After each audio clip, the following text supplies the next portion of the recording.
Sim Racing Dan here with ISRA League's Grand Touring Championship. This is Season 4, Race 5 at Mosport. Pace lap just about over and it's green flag. Here we go.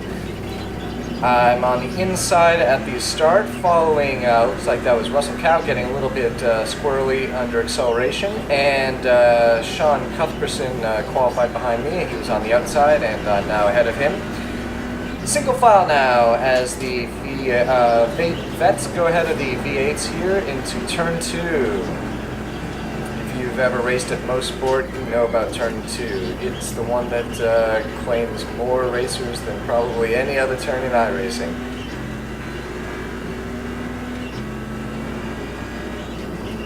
Surprised to see a little bit of brake there. Normally not necessary, but people being cautious here on the first lap, cold tires and lots of close driving together here. And there's a single file stream of Vets going down that road. That looks nice. I'm losing a little bit of time here. I got a little bit behind Russell. We'll see if I can make that up. I probably can. I'm not too concerned here at this point in the race. Everyone's still bunched up, and Russell makes a little mistake on his turn-in, and there we go. I'm right up with the pack. Well, either that or Russell's down behind the pack, but either way, I've got Russell in my sights. Little brake, just to get the weight on the front wheels and turn in. And braking once again into turn 2. Alright, by the way, you can see this is a race where I am left foot braking.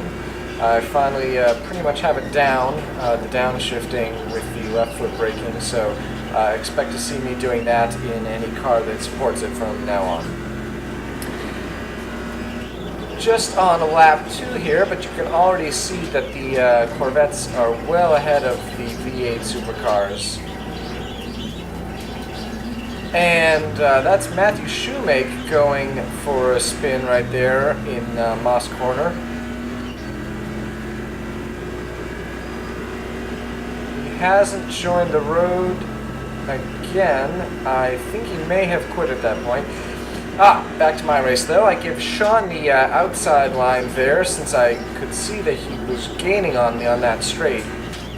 But I decided I was going to go and defend. So I took the inside, gave him the outside, and if he wanted to try to make that pass, more power to him. He fell in line though, no problem. No big risks right now here in just the beginning of lap 3.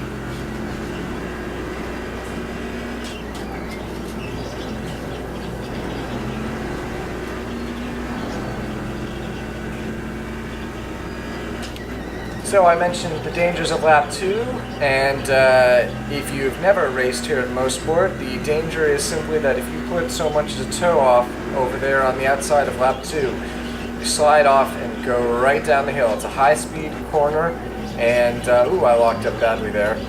High-speed corner and a downhill in the grass. You go right to the tires, your race is over.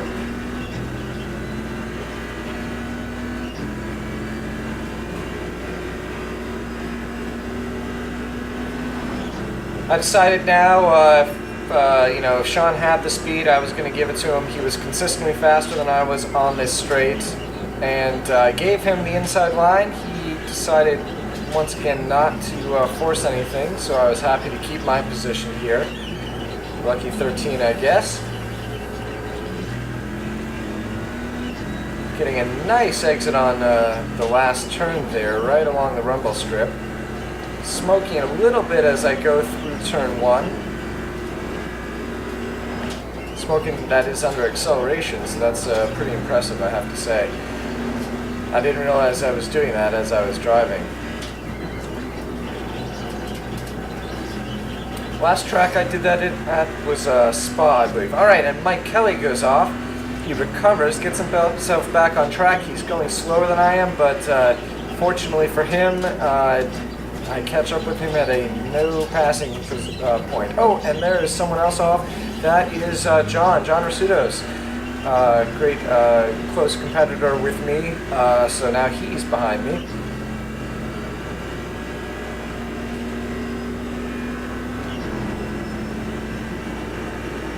And that goodwill that I gave towards Sean is gone for this lap as I try to follow in the slipstream of Mike Kelly and try to get some drafting going there.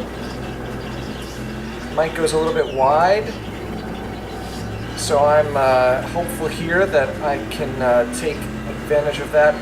Maybe he's just a little bit... sorry, just watching the action.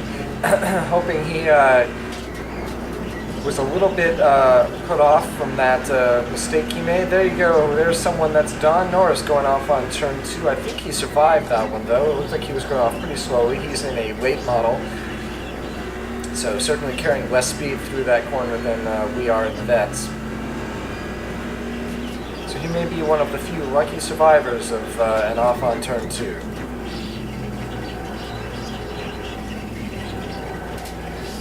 I go a little bit wide there on the turn exit. Didn't get the power down quite when I wanted to get it.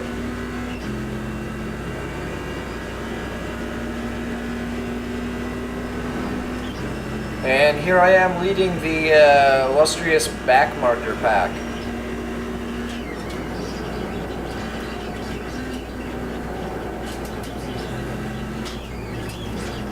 Man, I am lighting up those tires on this track.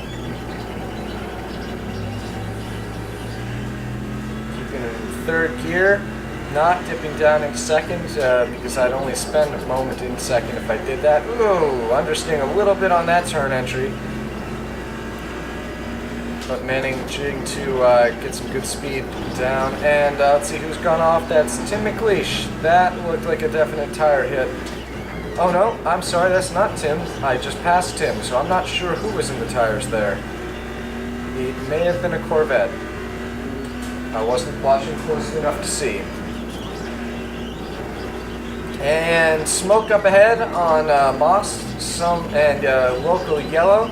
Oh, and there's a spin. There's a real mess going on with the late models, and that's Mike. Let's see. I think Timothy Stoll was involved in that, and just managed to miss him as I headed on by. So you can see the lapped traffic here in the late models causing some problems for the Corvettes. Hats off to, let's just talk about this. I wasn't going to do it, but then Carl looked like he was giving me the opportunity to go on the outside, so I took it.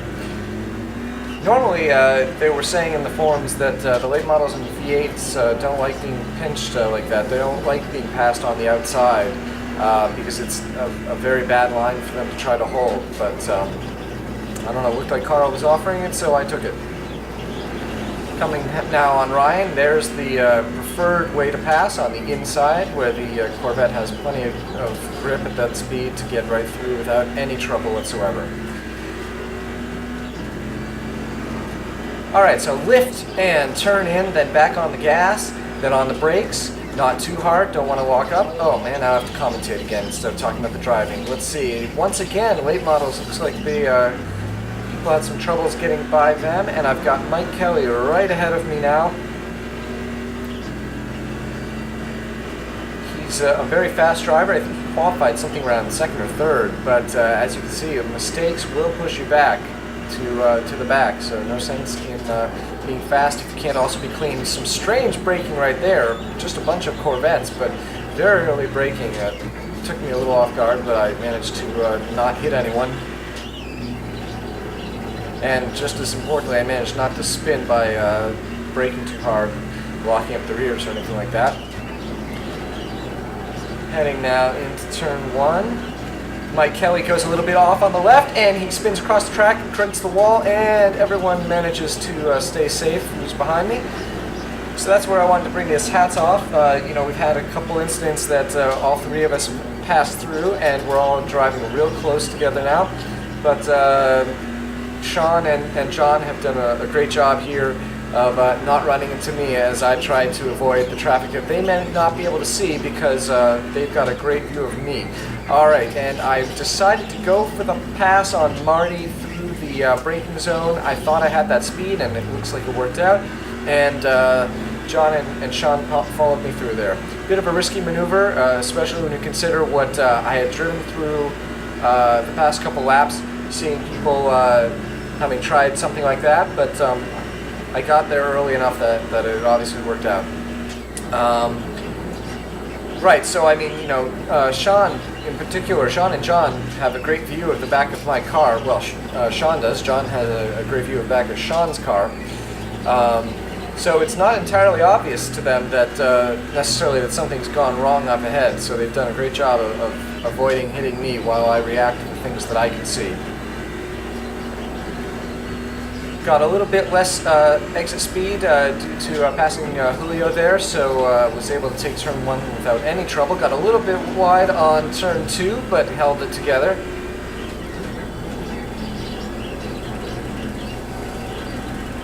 Looking at my rear view camera or screen right there, it's not a mirror in the Corvette, it's a LCD screen. I can see Sean just all over my butt trying to find a way to get by. Please, Sean, don't try to take that the wrong way, you know what I mean.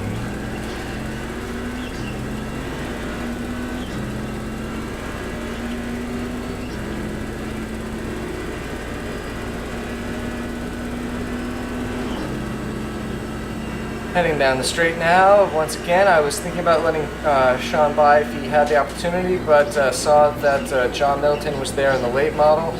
Again, you know, a time when I didn't expect to take the outside line there to try to pass him, but I think he had some troubles on turn entry and went a little bit narrower than he expected. Whoa, and he gets squirrely right there. Troubles all around right there for that turn sequence, but once again, everyone stayed safe.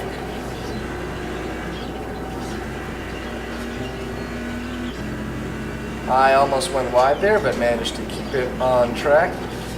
And heading through turn 2 once again, I keep it nice and narrow, get lots of good exit speed.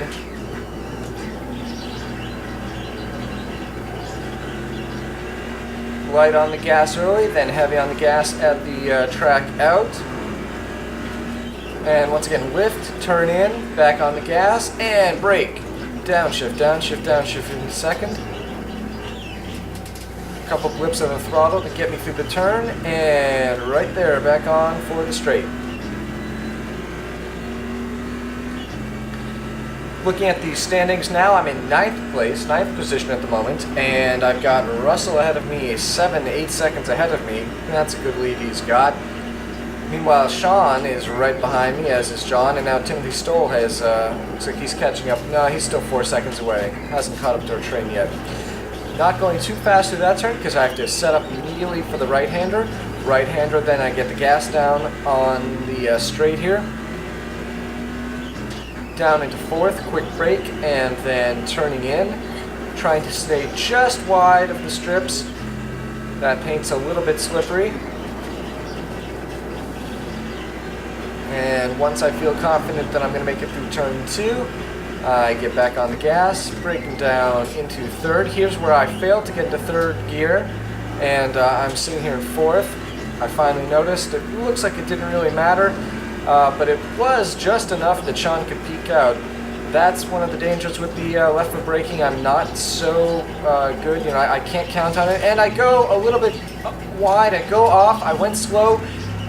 In order to give Sean and John room to pass by me if they wanted to take advantage of it. But Sean also spun, and Tim went off. So actually Timothy Stoll was the one who benefited from that because he got by the two of them.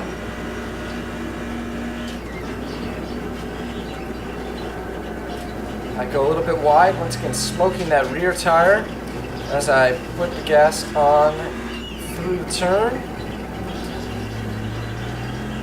The last place I did that so consistently was at Spa on the little kink before the chicane down in that straight.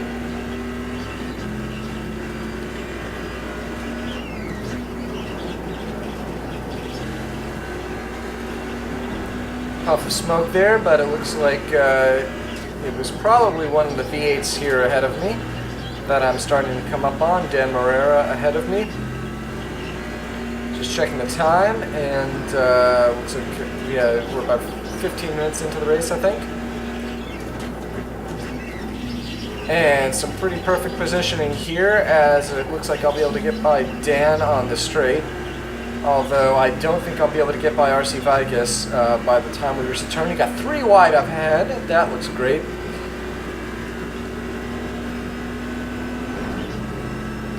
And I thought I was going to be able to get by Dan, but those V8 supercars are practically as fast as the Vettes down the straight, so got nothing there.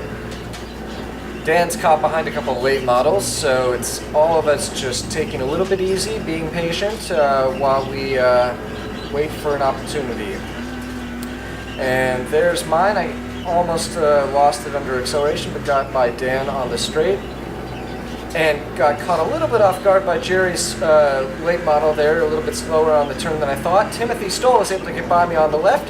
I give it to him, but he goes off and gets caught on the bump on the curb there on the inside, and that's the end of my race.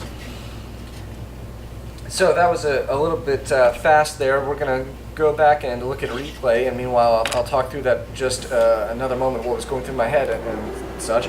So here I am. I knew Timothy had the turn. You can see, he got caught on that curb. He turned in a little bit too early. Curb bounced him, and he lost it and spun right into me. I had this gut feeling that I should, instead of going through side by side, just fall in behind him. But at the last, I just decided not to. That was a mistake. I should have fallen in behind Tim. He would have gone off by himself, and I would have been all right. But that's just how it goes sometimes. All right, well, obviously the past couple races have not been good for me, so I've fallen quite far down the standings at this point. Next race is at Texas Speedway. It's the road course, and that'll be a very interesting track. You'll see when you see what it's like for us to race in multi-class. So until then, I'll see you around. Thanks for watching. Oh, alright. I'm going to rewind it. Let's look through it again. One more time, just because I'm a glutton for punishment. Alright, so chopper view. You can see Tim goes in, he gets caught on that curb, he loses it, takes out my back end. We're going to go back and look at it one more time. You can see right there, just bounces, and man, I got spun pretty nicely and buried in those tires. And race over.